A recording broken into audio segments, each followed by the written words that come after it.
வணக்கம். செல்வகுமாரின் அறுவடை, விதைப்பு, பூச்சி விரட்டி அடித்தல் மற்றும் பிற விவசாய பணிகள், உலர்த்துதல், பொது பணிகள் ஆகியவற்றிற்கான வானிலை ஆய்வறிக்கை 2024 டிசம்பர் 24 செவ்வாய்க்கிழமை அதிகாலை வானிலை பதிவு. முதலில் அறுவடைக்கு மழை இருக்கிறது, ஆங்காங்கே மழை இருக்கும், உள் மாவட்டங்களில் மழை இருக்கும் என்று சொல்லிக்கொண்டே இருந்தோம். அடுத்த மழை பிடிவு 26, 27 தேதிகளிலே உள் மாவட்டங்களுக்கும் மழை உண்டு என்று சொல்லிக்கொண்டே இருக்கிறோம். பலர் தீபம், கார்த்திகை தீபம் வந்துவிட்டால் மழை இருக்காது என்ற நம்பிக்கையில் இயற்கையோடு இணைந்த வாழ்ந்த மூத்தோர் சொன்ன வார்த்தையை நம்பி பல இடங்களில் அறுவடை செய்து மழையில் சிக்கி கொண்டிருக்கிறது. சார், எங்க சார் மழை பெஞ்சது? பெய்யும் இடத்துல பாதிப்பு. அவிநாசி வடக்கு பகுதி கிட்டத்தட்ட 40 ஏக்கர்ல அறுவடை செய்யப்பட்டிருக்கூடிய மக்காச்சோளம் நேற்று முன்தினம் இரவு பெய்த மழையால் பாதிப்படைந்திருக்கிறது.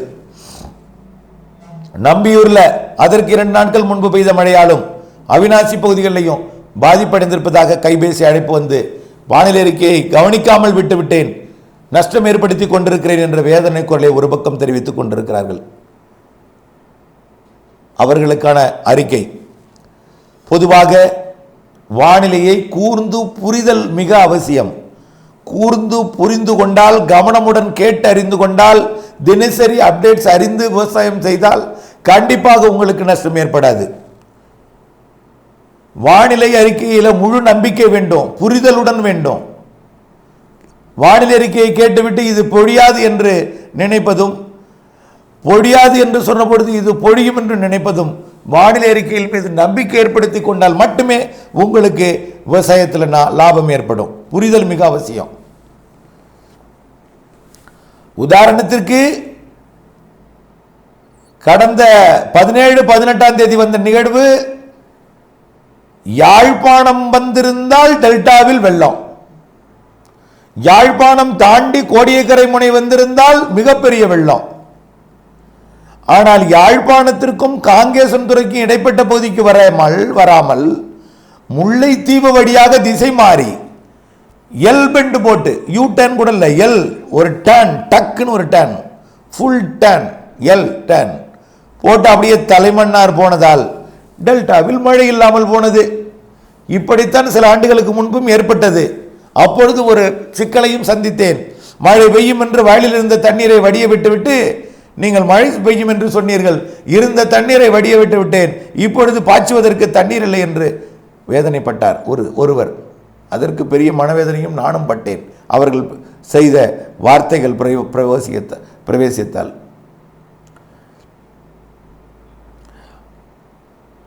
யாழ்ப்பாணத்திற்கும் காங்கேசன்துறைக்கும் 50 கிலோமீட்டர் தான் வான் தொடர்பு.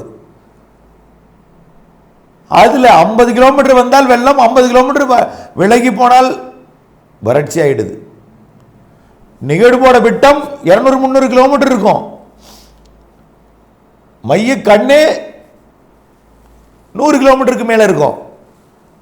அது கொஞ்சம் வந்து கண்ணை கொஞ்சம் வடக்கே நகர்த்தினால் மழை பொழிவு டெல்டாவிற்கு கொடுத்திருக்கும். அதே போல்தான் இயற்கை அந்த நகர்வு என்பது ஓரளவிற்கு வருவதை சொல்ல முடியும். அந்தமான் போகுமா அல்லது தமிழ்நாடு வருமா என்று சொல்ல முடியும். இந்த அளவிற்கு நெருங்கி கொண்டு வந்து சொல்வதே இந்த காலத்தில் பெரிய சவால். அந்த அடிப்படையில் வந்திருந்தால், மழை பொழிந்திருந்தால் விதைப்பு பாதிக்கப்பட்டிருக்கும், நெல்லும் எல்லாமே உற்பத்தியும் பாதிக்கப்பட்டிருக்கும். இருந்தாலும் அதற்கு முன் 12ஆம் தேதி 13ஆம் தேதி, இன்னைக்கு 24, கடந்த ஒரு வாரத்திற்கு முன் பெய்த மழையே அனைத்து மாவட்டங்களுக்கும் ஒரு பாதிப்பையும் கொடுத்தது. ஆறுகளில் வெள்ளப்பெருக்கும் ஏற்பட்டது. ஏன் வேதாரண்யம், நாகப்பட்டினம் மாவட்டத்தில் கூட உயிர் சேதம் 2 ஏற்பட்டது. அது போய் ஒரு வாரம் தான் ஆகிறது. நிகழ்வு ஒரு வாரம் கடலிலே சுற்றி கொண்டு திரும்பி வருகிறது. அதையும் போய் வரும் என்று தான் சொல்லியிருந்தோம். வரப்போகிறது 26, 27. ஏற்கனவே நம்ம 23க்கு மேலே 24, 25 என்று சொல்லியிருந்தோம். ஆனால் 300 கிலோமீட்டர்லேயே திரும்பி இருந்தால் அது 23, 24, 25 வந்திருக்கும். அது போய் 600 கிலோமீட்டர் போய் திரும்புகிறது. நீண்ட ஒரு யூட்டர்ன், லாங் பெண்ட்.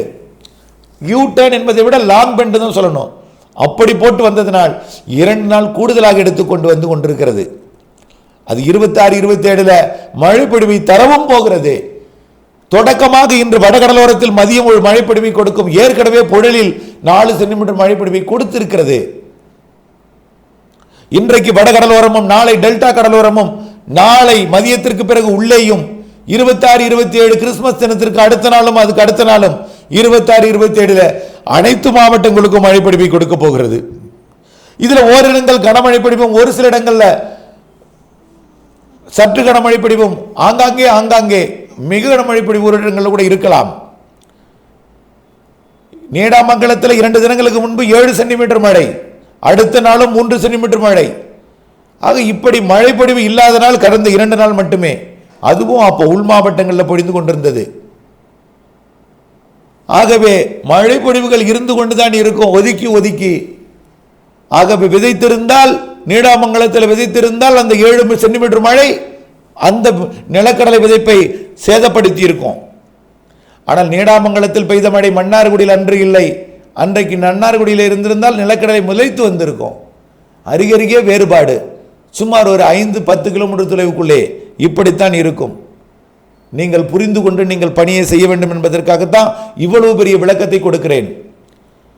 இன்றைக்கும் நாளைக்கும் கடலோரம் மட்டுமே இருக்கும் மழை. இன்றைக்கு வடகடலோரம், நாளை டெல்டா கடலோரம், நாளை மதியத்திலிருந்து உள்ளே 26, 27 உள்ளேயும் வந்து எல்லா மாவட்டங்களுக்கும், தென் மாவட்ட மேற்கு தொடர்ச்சி மலைக்கும், டெல்டாவிற்கும், வட உள் மாவட்டங்களுக்கும், கர்நாடக எல்லையோர ஆந்திர எல்லையோரத்திற்கும் கொடுக்கும்.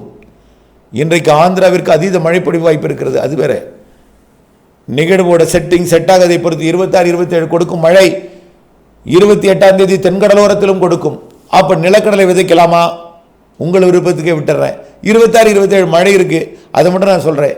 உங்க விருப்பத்துக்கு விட்டுறேன். ஏன்னா ஒருவர் மேட்டுப்பாத்தியாக இருக்கலாம், அந்த இடத்துல அந்த 26, 27 மழை பெரிய அளவிலே அது பாதிப்பை கூட தராது. தாழ்வான பகுதியாக இருந்தால் மண்ணின் தன்மையை பொறுத்து அந்த மழைப்பொழிவு முளைப்பு திறனை பாதிப்படைய செய்யும். இவையெல்லாம் உங்கள் விருப்பத்துக்கு விட்டுவிடுறேன். சரி, ரைட். 26, 27, 28 தென் மாவட்டங்களுக்கு இருக்கும் மழை, 28 இடைவெளி, 29 அடுத்த மழை வந்துடும். அப்ப இடைவெளி நாள் எவ்வளவு? 1.5 நாள் 2 நாள் தான். மழை இல்லாத நாள் நிலக்கடலை விதைப்புக்கு எவ்வளவு நாள் வேணும்? 2 நாள்ல 7 நாள் வேணும். பூமிக்குள்ள இருந்து அது லேசா முளைக்கிறதுக்கு 4-5 நாள் ஆகும். வெளியே வருவதற்கு 7வது நாள் தான் வரும். 7 நாள் மழை இல்லாத நாள் என்பது சவால் தான். 7 நாட்களுக்கு ஒரு நிகழ்வு வருகிறது. அதில் 3 நாள் மழை தருகிறது.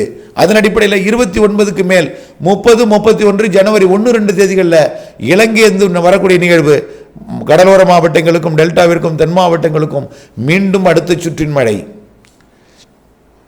அதுலேயும் உள்ளே எட்டி பிடித்து பொழியும் பொழுது வடமேற்கே குறைவாக இருக்கும், அங்கும் மழை இருக்கும். விதைப்பு உங்களுக்கு யோசனைக்கு விட்டு விடுகிற அதையே நிகழ்வோட தீவிரத்தன்மையை பொறுத்து தான் எந்த அளவுக்கு ஏறி பெய்கிறது என்பதை உறுதியிட முடியும்.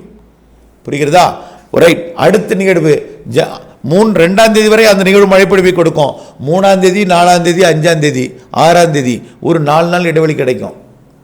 அந்த 4 நாள் இடைவெளி தென்கோடியில் இருக்காது, 2 நாளாக தான் இருக்கும். கன்னியாகுமரியிலையும் திருநெல்வேலியிலையும் மழை இருக்க வாய்ப்பு இருக்கு. மேற்கு தொடர்ச்சி மலை, தென் மாவட்ட மேற்கு தொடர்ச்சி மலையில். ஆகவே அடுத்த நிகழ்வு 7ஆம் தேதியோ 8ஆம் தேதியோ வந்து தொடும். 8, 9, 10, 11 ஆகிய 4 நாட்கள் நிறைய மழைப்பொழிவை தரும். ஆக புரிந்து கொள்ளுங்கள். 26, 27, 28, டிசம்பர் 30, 31, ஜனவரி 1, 2, அடுத்தது ஜனவரி 7, 8, 9, 10, 11 இந்த நாட்கள் மழை நாட்களாக இருக்கும். இதை உங்களுக்கு அறிவித்து விடுகிறேன். விதைப்பு தொடர்பாக நீங்களே முடிவெடுத்துக் கொள்ளுங்கள்.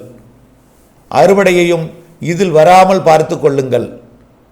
வெங்காயம் மற்றும் மக்காச்சோள அறுவடை எல்லாமே உலர்த்துதல் இந்த நாள் இல்லாமல் பார்த்து கொள்ளுங்கள். இந்த நாட்களிலே முன்னெச்சரிக்கையுடன் உலர்த்துங்கள். பூச்சி விரட்டி அடித்தல். இன்றைக்கு வடகோடி மாவட்டத்தில் மட்டும் மழை இருக்கும். நாளை கடலோரத்தில், டெல்டாவுக்கு கடலோரத்தில் இருக்கும். நாளை 25ஆம் தேதி மதியம் ஆங்காங்கே மழை இருக்கும். மதியத்தில், மாலையில் 26, 27 பரவலாக இருக்கும். இந்த அறிவிப்பை கொண்டு நீங்கள் பூச்சி விரட்டி அடித்தலுக்கு திட்டமிட்டுக் கொள்ளுங்கள். ஏற்ற நாள் இன்றைக்கும் நாளைக்கும் முற்பகல் வரைக்கும் என்பதை நீங்கள் புரிந்து கொண்டிருக்க வேண்டும். வானிலை அப்டேட்ஸுடன் இணைந்திருந்து வானிலை அறிந்து பூச்சி விரட்டி அடித்தல் மற்றும் பிற பணிகள், விவசாய பணிகளை செய்திடவும், அறுவடை மற்றும் விதைப்பு பணியை செய்திடவும் வானிலை கூர்ந்தறிந்து தாங்களும் ஒரு சிந்தித்து நீங்களும் ஒரு சுய முடிவாக எடுத்துக்கொண்டு உங்களுடைய வயலின் ஆழத்தன்மை, மண்ணின் தன்மை, உங்களுடைய மாவட்ட இருப்பிடம் இவையெல்லாம் அறிந்து அதற்கேற்ற வானிலையை அறிந்து நீங்கள் பணிகளுக்கு திட்டமிட்டுக் கொள்ள அன்போடு கேட்டுக்கொள்கிறேன். நன்றி.